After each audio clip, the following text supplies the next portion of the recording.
Il n'y a rien comme la saveur unique des fines herbes pour ajouter de la personnalité à tellement de plats.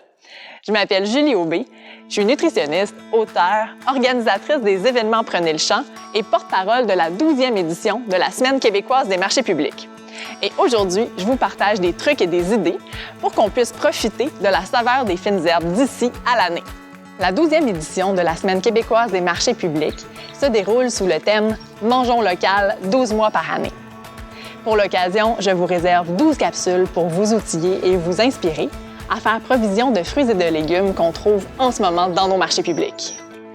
Pour profiter de la saveur des fines herbes du marché 12 mois par année, il y a plusieurs stratégies pour les conserver. La première stratégie, qui est quand même assez simple, c'est l'idée de sécher les fines herbes. C'est super simple, ça fonctionne particulièrement bien avec des herbes comme le romarin, le thym, l'origan. Le truc, c'est de les suspendre la tête en bas, puis une fois qu'ils sont séchés, on les conserve tout simplement dans des contenants hermétiques.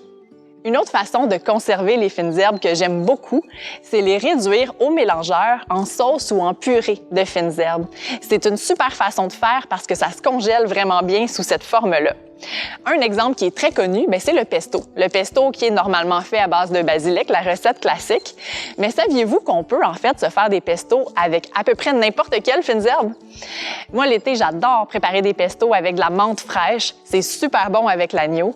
Puis j'adore aussi en préparer à la coriandre. Et puis je me congèle ça. Puis l'hiver, essayez le pesto de coriandre sur un bon chili. Vous allez voir comment c'est bon. En fait, à peu près chaque culture culinaire sur la planète a sa sauce ou sa purée faite avec des fines herbes. On a parlé de pesto, mais on pourrait explorer le chimichurri, la chermoula, il y en a vraiment plusieurs comme ça. Puis l'avantage, c'est qu'on peut, quand on est une grosse famille, congeler un gros contenant 125-250 ml. Mais moi, je vous dis que le bac à glaçons devient votre meilleur ami pour la congélation des sauces aux herbes parce que ça nous permet de congeler des petites portions de 15 ou de 30 ml. Donc, quand on veut en ajouter juste un petit peu dans nos recettes, pas besoin de décongeler un gros contenant. On a juste à sortir un cube de notre sauce aux herbes et le tour est joué.